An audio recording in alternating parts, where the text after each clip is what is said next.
La solemnidad de la Inmaculada Concepción que se celebra hoy, diciembre 8, es una fiesta de precepto en nuestra Iglesia Católica. Las fiestas de precepto son fiestas de guarda. Hoy coincide con que es un domingo, pero si fuese esta fiesta celebrada en un día lunes o martes o cualquier otro día del calendario que no fuera domingo, que ya sabemos que es la fiesta del Señor, el día más importante de la semana para los católicos, pues igual sería un precepto como si fuese un domingo. ¿Qué significa eso? Pues que la Iglesia nos invita y nos exhorta a que debemos participar de la Sagrada Eucaristía para dar gracias a Dios. En este caso, por haber preservado a nuestra Madre, la Santísima Siempre Virgen María, de la mancha del pecado original. Esta solemnidad la instituyó el Papa Pío IX por allá por el año de 1854 con la bula papal Ineffabilis Deus. Puntualmente escribe la carta o el documento de la siguiente manera. La bienaventurada Virgen María fue preservada inmune de toda la mancha de pecado original en el instante de su concepción, por singular gracia y privilegio de Dios omnipotente, en atención a los méritos de Jesucristo, Salvador del género humano. La Constitución Apostólica del Papa Pío IX sobre el dogma de la Inmaculada Concepción. Como les digo, esta Constitución Apostólica se llamó Ineffabilis Deus. Ahora, ¿por qué celebramos esta fiesta tan importante? Recordemos que Nuestra Señora, la Virgen María, tiene 4 dogmas en la Iglesia. La Iglesia tiene 4 dogmas a nombre de Nuestra Señora o de Nuestra Señora. El primero de ellos es que María es Madre de Dios, la famosa Theotokos, ¿sí? La segunda es que María fue virgen o es virgen antes, durante y después del parto. La virginidad perpetua de María, que tanto hace revolcar a Satanás en sus odios, en sus rabias, y que tiene unos aliados muy importantes que son los protestantes, que si bien no son todos, la mayoría o muchos de ellos atacan a Nuestra Señora la Virgen María.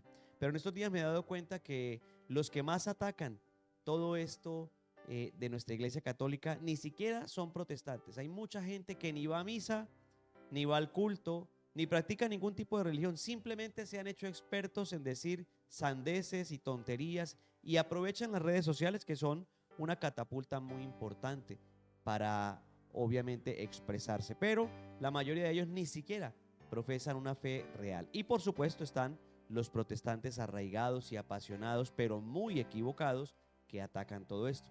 Y el tercer dogma viene a ser el dogma de la Inmaculada Concepción.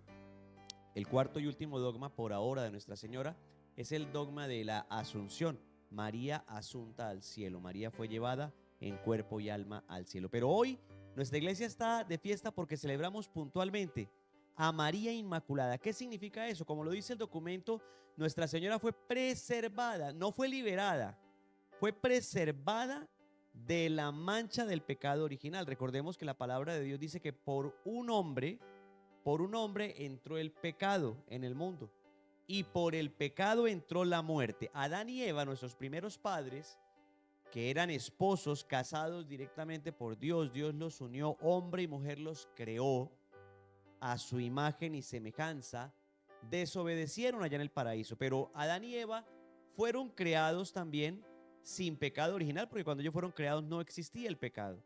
Adán y Eva eran llenos de gracia.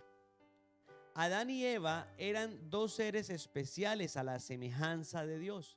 Por ende, Adán y Eva, por ser llenos de gracia, tenían unas cosas importantes que después de que ellos desobedecieron se perdieron. Por ejemplo, Adán y Eva no iban a morir. Adán y Eva no iban a morir, iban a vivir eternamente, porque ellos ya vivían en el paraíso, ellos ya vivían en el cielo, el que se nos tiene prometido a nosotros. Pero ¿qué pasó? Por culpa de la desobediencia que cometieron, por culpa del pecado, eso fue una de las cosas que primero perdieron, ¿sí? La inmortalidad. Y Adán y Eva eran llenos de gracia también. Ellos no tenían el conocimiento de todo, ellos no tenían lo que llamamos o lo que conocemos como la ciencia infusa, María tampoco la tenía, pero sí eran llenos de gracia. ¿Cuándo pierden esta gracia? Cuando desobedecen. A diferencia de ellos, María, la llena de gracia, y fíjate que eso no lo decimos los católicos apasionados, ni lo mandó un papa a decir, como aseguran todos estos protestantes ignorantes, no.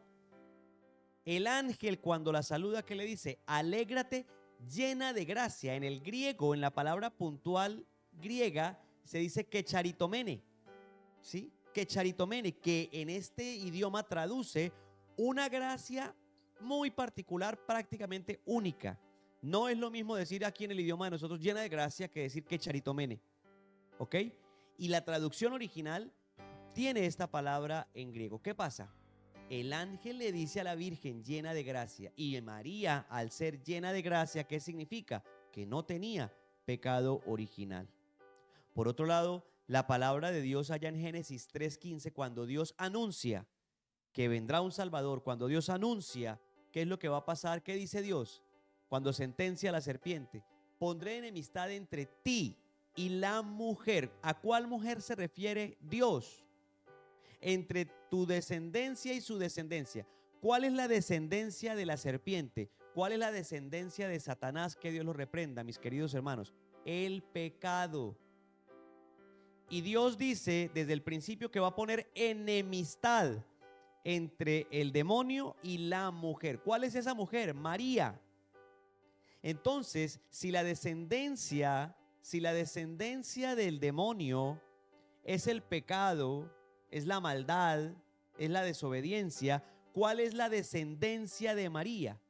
La descendencia de María es la virtud y la obediencia. A diferencia de Adán y Eva, que también fueron llenos de gracia, María, la llena de gracia, decidió por voluntad propia obedecer.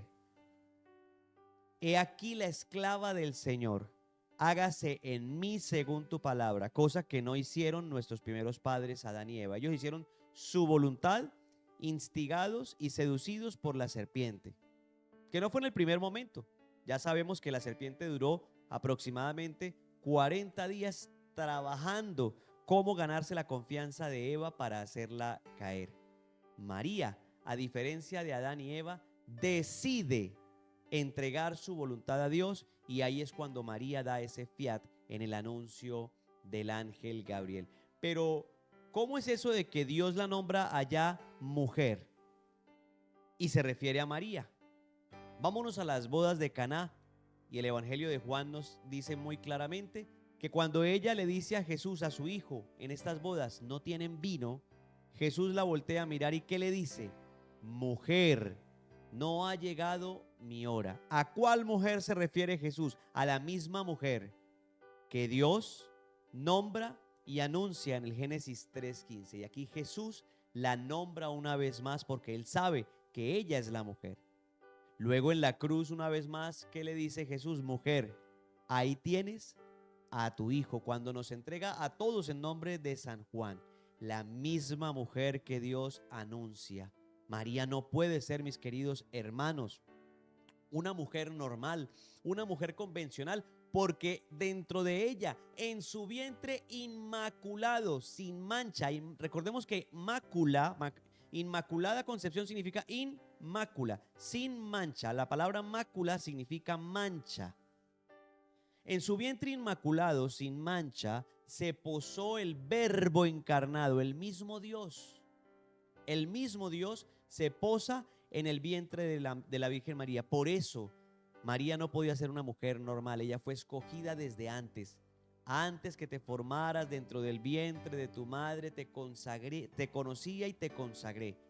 Eso también aplica para María. María venía siendo preservada. Entonces, primera conclusión, María no fue liberada del pecado original, no fue librada, fue preservada. Antes de nacer ya tenía esa gracia especial. Por eso ella, como el ángel la nombra, es la llena de gracia. No podía Dios darse el lujo de permitir que su divino hijo naciera en un vientre normal, como quieren hacernos creer mucho algunas personas, en un vientre común y corriente. Tampoco podía permitir así como todo lo que usó Jesús, nunca antes. Y eso, miren, los protestantes se jactan de conocer mucho la Biblia y de interpretarla impresionantemente bien, pero se les olvida que todo lo que usó Jesús nunca antes nadie lo había usado. El burrito en el que se montó Jesús para entrar a Jerusalén, nunca antes nadie lo había montado. El sepulcro en el que pusieron a Jesús era nuevo, era para estrenar. Nunca nadie antes había sido enterrado ahí.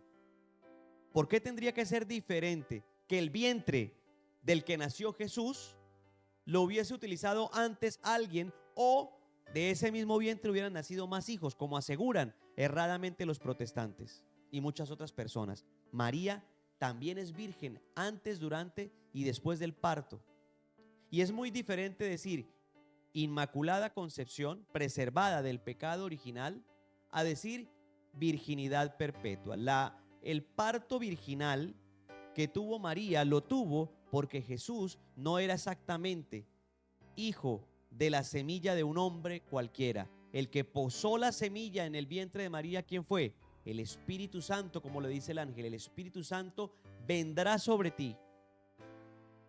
Y entonces, como ese hijo era especial, pues no podía nacer especial. De hecho, Dios, volviendo al Edén allá con Adán y Eva, sentencia a Eva y le dice: ahora sufrirás los dolores del parto, tendrás tus hijos, parirás con dolor. Por eso María no podía parir con dolor, no podía tener un parto como los que tuvo Eva y tienen todas las mujeres. ¿Por qué? Porque María estaba preservada de eso. María estaba resguardada, por eso su parto fue diferente. Por eso su parto, aunque es un misterio maravilloso, muchos místicos lo han visto. Y lo que dice, por ejemplo, Ana Catalina Emmerich, es que esa cuevita ya del pesebre se ilumina incandescentemente, que ni siquiera ella, que estaba teniendo esa visión, pudo verlo. Solamente cuando la luz vuelve a atenuarse, cuando la luz vuelve a bajarse, ya está el niño en brazos de María. María no tuvo dolores de parto. María, la palabra de Dios no dice que María tuvo los dolores de parto. Ella le anuncia a José que ya va a nacer el niño. Y José, angustiado, empieza a buscar posada, pero bajo ninguna circunstancia dice que los dolores y que María se quejaba y que el parto y que terrible. Eso no lo dice. Y que tuvieron que llamar a una partera. José no era partero. Y en ninguna parte dice que José le atendió el parto. ¿Por qué? Porque era diferente. Entonces, Nuestra Señora, la mujer del Génesis, la mujer que nombra a Jesús en las bodas de Caná, la mujer a la cual Jesús le entrega en la cruz a la humanidad, es esa misma que estaremos celebrando dentro de un par de días, el 12 de diciembre. Esa mujer vestida de sol, con la luna a sus pies, con una corona de 12 estrellas y con ángeles a su alrededor. Sí, la misma mujer que San Juan vuelve a ver y nos vuelve a narrar allá en el Apocalipsis 12. Esa mujer que se enfrenta al dragón y que eternamente tiene una pelea casada con la serpiente, con el perfidio o con el pérfido enemigo. Pero esa pelea es una pelea que desde el principio Dios le dio la sentencia. La serpiente pierde. María, aunque no le guste a nadie, o a algunos más bien, aunque no les guste, pisa la cabeza de la serpiente. Por eso el ataque con María. Por eso el ataque contra María y contra la iglesia. Porque el demonio se revuelca cada vez que ve que un corazón se consagra, que una familia se entrega, que una persona se dedica a la Virgen María. Querer, amar, venerar, orarle, tener un altar de nuestra Madre la Virgen María en casa bajo ninguna circunstancia es signo de idolatría, ni de todas estas sandeces y tonterías que dicen los protestantes y que dice mucha gente.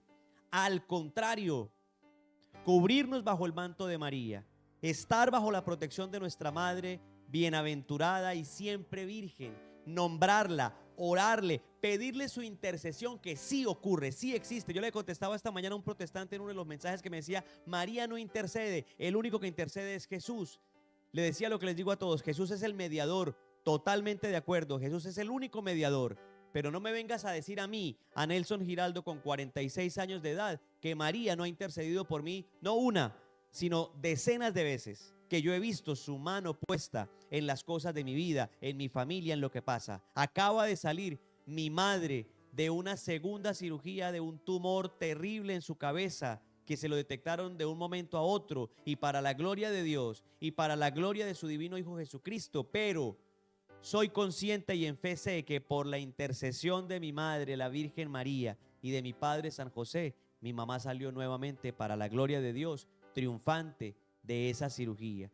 La Virgen María asistió a los médicos, José asistió a los médicos, estuvieron con mi madre, y mi madre hoy está hablando como tú y como yo, está caminando como tú y como yo, y una vez más está en un proceso de recuperación para darle la gloria a Dios. Esto no es para otra cosa, ni es para darle gloria a María. María intercedió una vez más por mí y por mi familia, como lo ha hecho durante toda mi vida.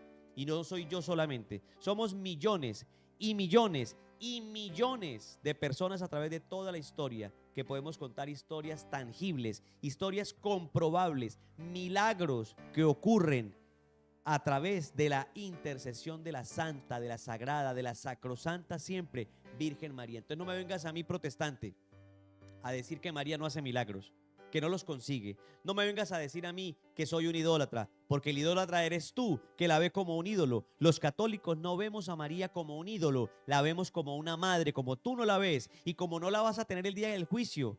El día que te vayas de este mundo, querido protestante o querido detractor de la Virgen María, a ella no se le va a permitir estar en tu juicio, como sí lo va a estar en el mío y en el de todos los católicos que la veneramos y que la queremos.